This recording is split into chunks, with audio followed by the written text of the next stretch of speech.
Chapter yang benar-benar gila. Pada spoiler tambahan manga One Piece chapter 1037 dikatakan Monkey D. Garp akan segera datang ke negeri Wano. Bukan hanya datang seorang diri, Garp pun ditemani oleh Koby dan Admiral Fujitora. Lantas sebenarnya apa tujuan mereka datang ke negeri Wano? So, tanpa banyak basa-basi lagi, berikut ini merupakan tujuan Monkey D. Garp datang ke negeri Wano.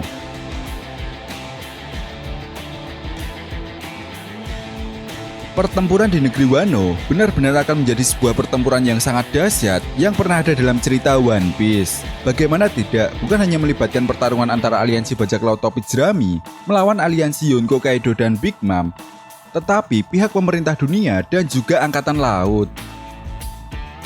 Nah, seperti yang kita tahu bahwa pada manga One Piece chapter sebelumnya, agen pemerintah dunia telah mengetahui identitas dari X-Drake, yaitu merupakan agen dari Sword yang dibentuk oleh seseorang yang menjadi anggota Angkatan Laut. Namun anehnya, meskipun agen CP0 dan Angkatan Laut ini merupakan bagian dari pemerintah dunia dan bergerak di bawah kendali langsung pemerintah dunia, tapi mereka justru saling bertentangan, khususnya para agen organisasi Sword.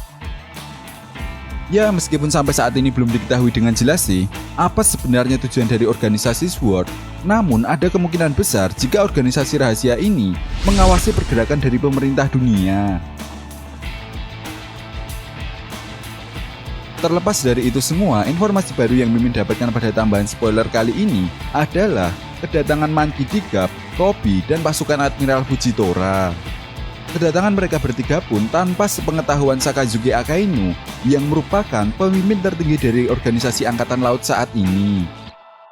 Dan seperti yang kita tahu juga bahwa mereka bertiga sebelumnya ditugaskan untuk mengawal para raja yang menghadiri pertemuan Reverie serta menangkap para mantan Shichibukai. Lalu dari sini muncul sebuah pertanyaan besar, sebenarnya apa tujuan mereka datang ke negeri Wano tanpa seizin Sakazuki Akainu? Apakah mereka memiliki sebuah rencana? Nah, sedikit flashback ketika X-Drake melaporkan situasi yang terjadi di negeri Wano kepada Koby. X-Drake menjelaskan bahwa negeri Wano dalam keadaan genting dengan dibentuknya aliansi Yonko Kaido dan Big Mom, serta adanya agen dari CP0 yang berada di negeri Wano, dan juga mengabarkan tentang Luffy yang masih berada di penjara Udon. Mengetahui hal tersebut, kemungkinan besar Garp tentunya akan semakin menggebu-gebu untuk datang ke negeri Wano. Selain mengalahkan Big Mom dan Kaido, juga menyelamatkan cucunya yaitu Luffy. Ada dugaan kuat jika Garp ini adalah salah satu petinggi dari Sword, karena seperti yang kita tahu, Koby adalah sosok yang dilatih oleh Garp, dan Koby juga merupakan anggota dari Sword yang telah diketahui saat ini. Garp memang dikenal loyal terhadap Angkatan Laut, hanya saja untuk urusan tertentu, Garp ini sering mengabaikan perintah atasannya. Bahkan Garp pun tidak suka dengan seorang Tenryubito. Selain itu, Garp mungkin tahu bahwa dia tidak ingin kehilangan cucu kesayangannya. Kematian Ace mungkin bisa menjadi sebuah penyesalan bagi Garp. Dan kedatangan Garp ke negeri Wano mungkin akan membantu Luffy meskipun tidak secara langsung.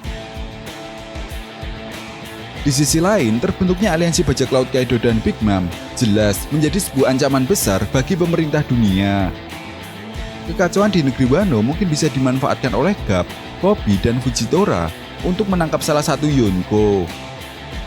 Dan di sisi lain, Fujitora pun masih memiliki tugas yang tak kalah penting, yaitu menangkap Luffy setelah insiden yang terjadi di Dressrosa, di mana Fujitora ini dengan sengaja membiarkan Luffy untuk pergi.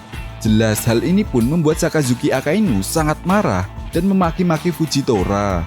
Bahkan Sakazuki Akainu pun melarang Fujitora untuk datang ke Mary Joyce sampai dia benar-benar berhasil menangkap Luffy. Wah, tentunya ini sesuatu hal yang gak ngotak sih. Jika aliansi bajak laut topi jerami digempur oleh pasukan Angkatan Laut sekelas Fujitora, jelas saat ini saja keadaan aliansi bajak laut topi jerami sudah mulai melemah. Belum lagi agen CP0 yang harus mereka hadapi. Dan seperti yang Mimin jelaskan tadi, mungkin ini bisa menjadi kesempatan bagi Garp untuk membantu Luffy meskipun tidak secara langsung. Di sisi lain, kapal-kapal perang milik pemerintah dunia juga telah berada di dekat perairan negeri Wano. Tiba-tiba mereka ketakutan setelah melihat sebuah bayangan raksasa. Menariknya, salah satu seseorang yang berada di kapal itu kemudian menginformasikan kepada Gorosei bahwa mereka telah melihat sebuah bayangan yang sangat mengerikan. Nah, para Gorosei pun kemudian mengatakan bahwa tidak mungkin bayangan tersebut adalah sosok yang mereka bayangkan selama ini. Dan yang lebih mengejutkan lagi, menurut Gorosei, bayangan tersebut hanyalah sebuah legenda. Dan sudah sejak ribuan tahun yang lalu, bayangan yang dimaksud oleh Gorosei ini tidak pernah muncul kembali. Lalu hal baru yang tak kalah mengejutkan lagi adalah ketika Gorosei mengatakan tentang buah iblis Ope-Ope no Mi, mereka memberi nama buah iblis itu dengan nama lain, yaitu Zenzen no Mi. Nah, menurut Gorosei, buah iblis ini merupakan buah iblis pertama yang ada dalam sejarah. Wah, sebuah teka-teki baru lagi yang diberikan oleh Oda Sensei. Menarik, jika benar tujuan Gorosei ini ingin menyembunyikan sesuatu tentang buah iblis ini, maka artinya jika buah iblis ini terungkap nama aslinya, maka akan sangat merugikan sekali bagi pemerintah dunia. Apalagi jika buah iblis Ope-Ope no Mi ini adalah buah iblis pertama yang ada dalam sejarah, itu artinya ada kemungkinan besar buah iblis ini berhubungan dengan Im Sama yang dirumorkan memiliki kekuatan abadi. Nah, di akhir manga One Piece chapter 1037 kali ini ditutup dengan sebuah informasi mengenai identitas dari bayangan yang dilihat oleh orang-orang pemerintah dunia yang berada di kapal perang tersebut. Dan sosok bayangan itu ternyata adalah sosok Zunisa. Nah, Zunisa sendiri merupakan sosok gajah raksasa yang telah hidup ribuan tahun lamanya, dan menurut informasi di masa lalunya dikatakan bahwa Zunisa ini dihukum karena telah melakukan sebuah kejahatan.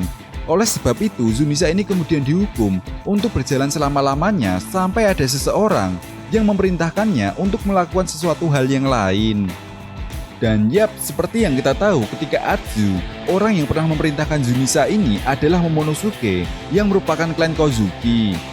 Dan apa yang ditakuti oleh para Gorosei ini pun telah terjadi. Zunisa telah bangkit kembali setelah berabad-abad tahun lamanya tertidur dalam sebuah dosa yang dia lakukan di masa lalu. Dan jika Zunisa ini telah berhasil melindungi negeri Wano Kuni, maka setidaknya dia sudah bisa menebus dosa yang dia lakukan di masa lalu.